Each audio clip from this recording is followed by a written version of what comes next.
on the Deseret First Credit Union Hotline. Brent, great to have you with us. Well, thank you. I appreciate you having me. We're looking forward to this matchup. This was a heck of a game in 2016 that featured NFL backfields for both teams. Perhaps not this year, but still an interesting matchup. What do you think of this year's edition? Well, I don't think we're going to quite see almost 135 points put up this year. I do think there'll be some offense, but to be honest, I think both teams have shored up defensively. Look, the way the game is played now, too, compared to, say, 10, certainly 20 years ago, it is different. People want to see offense. There's only so many different diagrams you can draw up defensively, but you've seen some of the offensive wizardry, I don't care what coast you're on, north, south, east, west. So numbers do look glossier. Scores are higher, but I do not think we're going to see a game pushing 60 points on either side tomorrow.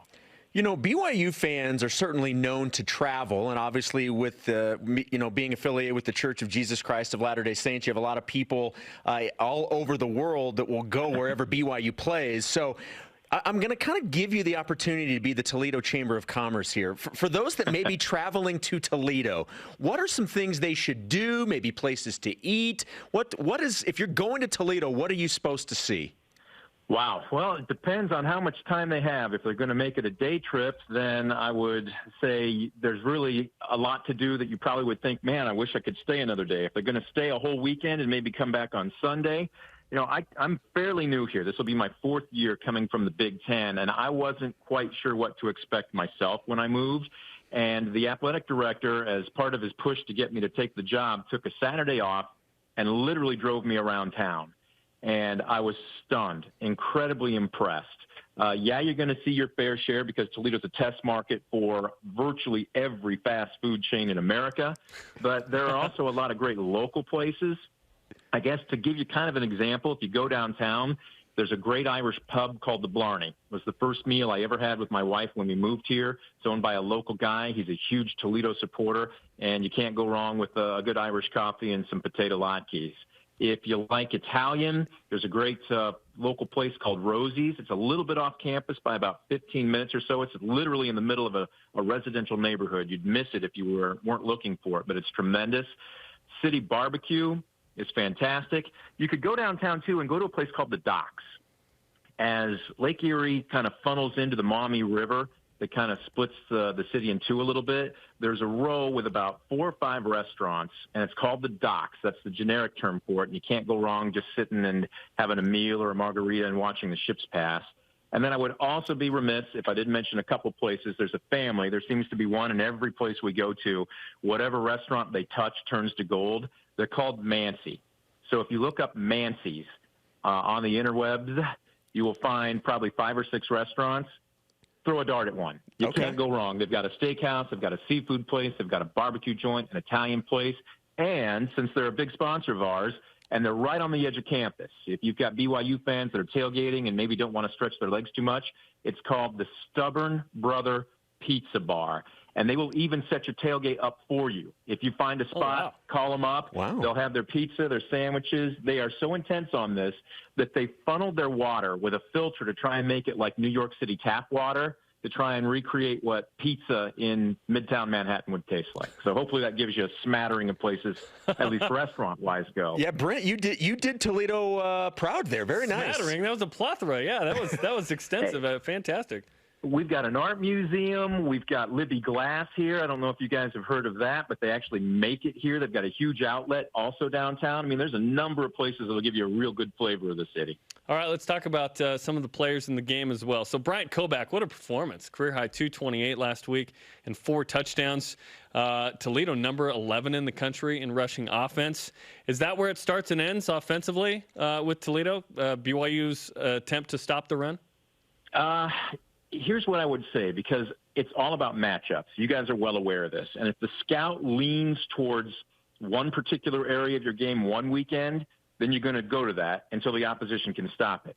If the scout leans towards another area of your game the next weekend, then the coaches, any good coach, is going to set up a game plan to make sure they take advantage of that. What happened last weekend up in Fort Collins against Colorado State was with that thin mountain air, some of the guys were feeling it a little bit. And so they even rotated on the offensive line. It's not uncommon to see 4 or 5 new guys come in about every half a dozen snaps defensively. They were rotating offensive linemen that night. They just made it part of their game plan. What ended up happening, and not to our surprise, but maybe to the level that it did, was that Colorado State just couldn't stop the run. Didn't matter who was in. So Koback goes off for 228 yards on 19 carries. You saw his explosiveness with his touchdown runs of 37, 47, and 75. But part of that is the scheme. They'll stretch him. They'll run him in between the tackles. But he's got such a great knack for seeing the hole before it's there, or not trying to force the hole if it's not there. He can get to that extra football gear, that 5th gear, that breakaway speed that you usually see on the highlight reels at 6 and 10. Or maybe it's 6 and 11 out in Mountain Time. I'm not sure. I'm getting mixed up on the time zones. Whenever your local sports is on. If he does that, no linebacker is going to catch him. That leaves him in a one-on-one matchup with the safety, and they'll take those odds any day of the week. I want to ask you about quarterback Mitchell Guadagni. This is a guy that obviously can run the ball very well, as well, coming off a pretty decent performance at Colorado State. BYU has struggled to stop the run. They clearly are going in as defensively with the #1 priority to slow down the rushing attack of Toledo's offense. Let's say they are able to have some success with that. Is Guadagni capable of winning a game with his arm? Yes, without question. Part of the problem is, and as a first-year starter last year, he's an extra running back when he decides to tuck it and run. And the offensive coordinator, Brian Wright, here, and I used to joke because we used a phrase on the air once called running home to mama. Basically, 1,001, 1,002, and if the progression wasn't there, he was just going to take off because he trusted himself so much. And he's an extra running back once he breaks the line of scrimmage. The problem with that is he takes unnecessary hits.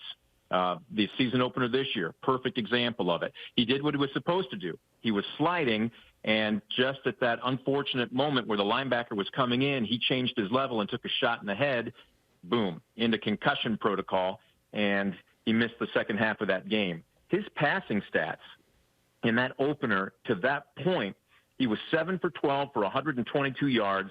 That's basically in one half. You figure if those extrapolate out to a full game, he's throwing for 250 to 300 yards, probably a touchdown or two. He can do it, but again, going back to last week, Coach Campbell made the point, Colorado State couldn't stop the run, so why were we going to needlessly put Mitch in a situation where he could have turned the ball over or exposed himself? So they're going to continue to run. But Guadagni's numbers last year, and I don't know if you guys were aware of this, he broke his collarbone scrambling last year in game number 7 at Western Michigan. He had already thrown for almost 1,100 yards at that point in time in the season. Figure again, that's almost half the season. He would have been easily a 2,000-yard passer last year had he stayed healthy. So he's definitely got the decision-making capability. He's got the arm. He's not going to throw a 15-yard tree topper 20 yards downfield, but his short intermediate game is excellent, and he knows how to put some touch on the ball and let his receivers come underneath it. So if push comes to shove, the long answer to your question is yes, he can do it. Talking with Brent Balbinot, the voice of the Toledo Rockets, previewing the matchup with BYU tomorrow. What's your perception of BYU through 4 games this season at 2-2? Only team to play 4 Power 5s. 3 of them were ranked. Tough slate, and BYU 500 at this point. 2 words come to mind when I talked to Coach Campbell during his nightly coaches show on Monday night: explosive and tough. You take a look at that preseason, that non-conference schedule. 3 top 25 ranked opponents, very battle-tested, very tough.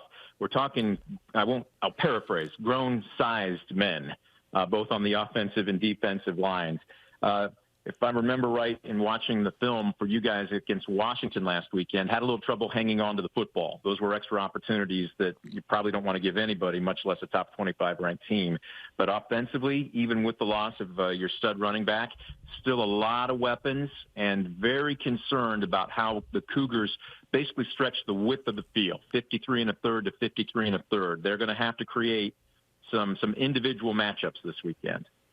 Okay, Brent, we appreciate the time. Look forward to the game tomorrow on ESPN Plus and BYU Radio here. And, of course, your call on the radio there for Toledo. We appreciate the time. Anytime, guys. My pleasure.